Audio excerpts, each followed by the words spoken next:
தென்னாடுடைய சிவனே போற்றி, எந்நாட்டவர்க்கும் இறைவா போற்றி. அனைவருக்கும் வணக்கம். இந்த காணொளியில் திருநீற்றினுடைய சிறப்பு என்பதை பற்றி சிந்திக்க போகிறோம். பூசணையில் வழக்கமாக பூசணை முடிந்த பிறகு நாம் என்ன செய்வோம்? திருநீர் அணிவோம் இல்லைங்களா? அந்த திருநீர் உயர்ந்த பொருளாக நம்முடைய சமயத்தில் சொல்லப்படுகின்றது.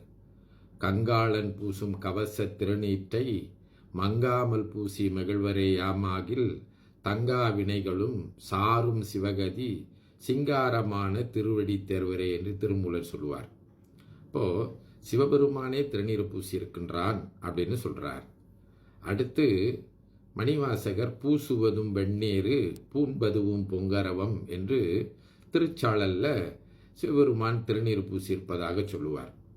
இன்னும் கூட நாவுக்கரசு பெருமான் தாண்டகத்தில் பார்த்தீங்கன்னா அவர் சொல்லுவார், வெந்நீர் அணியாத திருவில் ஊரும் அப்படின்னு சொல்லுவார். அப்படின்னா திருநீர் பூசாமல் ஒரு ஊரில் வாழ்கிறாங்க அப்படின்னு சொன்னால் அந்த ஊரில் தெய்வத்தன்மை இருக்காது என்று சொல்கின்றார்.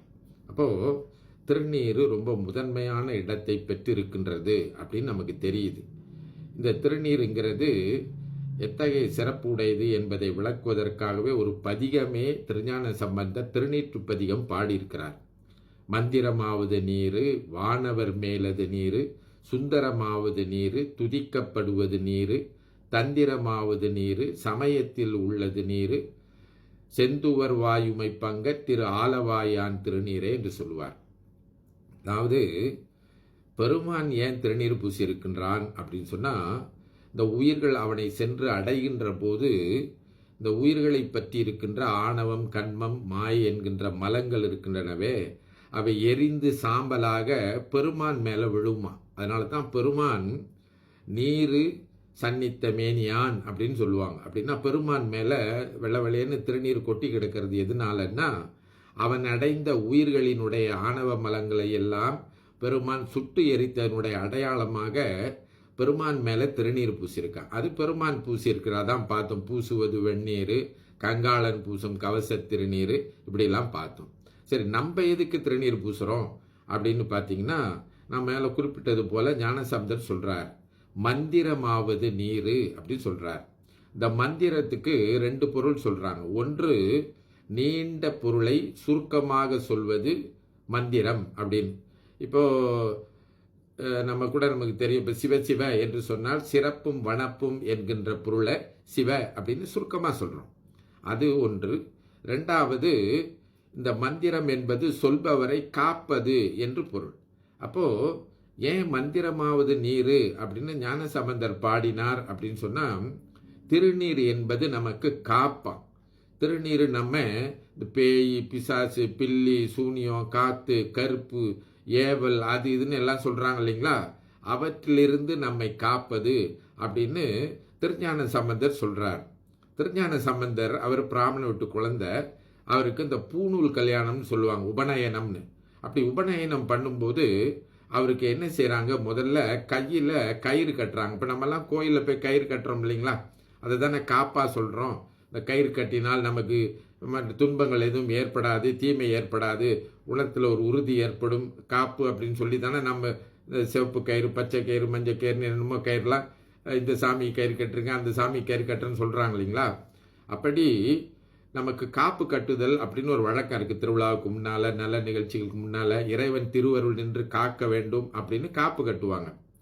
அப்படி பூநூல் அணிவிக்கின்ற நிகழ்ச்சியில் ஞானசம்பந்தருக்கு கயிறை காப்பாக கட்டும்போது ஞானசம்பந்தர் அதை நிறுத்திட்டு அவர் எனக்கு திருநீற்றை காப்பாக பூசுங்கள் அப்படின்னு அவர் திருநீற்றை காப்பாக பூசிக்கொண்டாருங்கிற செய்தியை பெரிய புராணத்தில் நம்ம பார்க்குறோம். அப்போது காப்புங்கிறது இந்த கயிற்றை விட திருநீர் இன்னும் நமக்கு கூடுதலான பாதுகாப்பை கொடுக்கக்கூடியதுன்னு ஞானசம்பந்தருடைய வாழ்க்கையில் நமக்கு உணர்த்தி இருக்கின்றார். அப்போ திருநீர் எவ்வளவு முக்கியமானது இல்லைங்களா அப்படின்னு நம்ம புரிஞ்சு கொள்ள வேண்டும். அதை சைவர்கள் பூச வேண்டும். அடுத்து சொல்கிறாரு, தந்திரமாவது நீருன்னு சொல்கிறாரு. இந்த திருநீருங்கிறது பெரிய அரிய உண்மையை உணர்த்தி நிற்குதான். தந்திரம்னா நூல்கள்னு பொருள். சமய உண்மைகளை உணர்த்துகின்ற நூல்களை தந்திரம்னு சொல்கிறது. அப்படின்னா என்னென்னா, இந்த திருநீர் இருக்கின்றது, அந்த திருநீர் மாட்டு சாணத்திலிருந்து செய்யப்பட்டது. அது ஒன்று கிருமி நாசினி அப்படின்னு சொல்ல. நெற்றியில் திருநீர் பூசினால் நமக்கு உடம்புல கூடுதலாக இருக்கின்ற நீற்றையெல்லாம் வற்ற செஞ்சிடும் அப்படிங்கிறதுக்காக அது நமக்கு உடல்நலக்கூறு அடிப்படையில் அது நலம் பயப்பது. ரெண்டாவது பார்த்தீங்கன்னா, இந்த ஆணவம் கண்மம் மாயை என்று இருக்கின்றதே அதெல்லாம் ஒரு நாளைக்கு சாம்பலாக போகணும் அப்படின்னு நம்ம நெற்றியில் திருநீர் பூசுகிறோம். அப்படிங்கிறதுனால தான் அதை தந்திரமாவது நீருன்னு சொன்னாங்க. சைவத்தில் சொல்லப்பட்டிருக்கின்ற உயர்ந்த தத்துவ கருத்தை உணர்த்துவது அதான் சொல்லுவாங்க, எல்லாம் ஒரு நாளைக்கு சாம்பலாக போயிடும் அப்படின்னு. நம்ம இந்த முகத்தை எப்படியெல்லாம் பாதுகாக்கிறோம், ஒரு நாளைக்கு நம்ம இடத்துல இருக்கின்ற உடம்பு, அடுத்து நாம் வாழ்கின்ற உலகம், அடுத்து நாம் வாழ்கின்ற இந்த அனுபவிக்கின்ற நுகர்ச்சி பொருள்கள், இதெல்லாம் ஒரு நாளைக்கு நம்ம விட்டு இல்லாமல் போயிருங்கிறத நிலையாமை என்று சொல்கின்றார்கள். அப்போ ஒவ்வொரு நாளும் நாம் இந்த திருநீர் பூசுகின்ற போது இறைவன் தான் நிலைத்த பொருள், இந்த வாழ்க்கை தற்காலிகமானது, இது நிலையில்லாதது என்பகின்ற பெரிய உண்மையை உணர்த்துவதனால தந்திரமாவது நீருன்னு சொன்னார். அடுத்து சமயத்தில் உள்ளது நீருன்னு சொன்னார் ஞானசம்பந்தர்.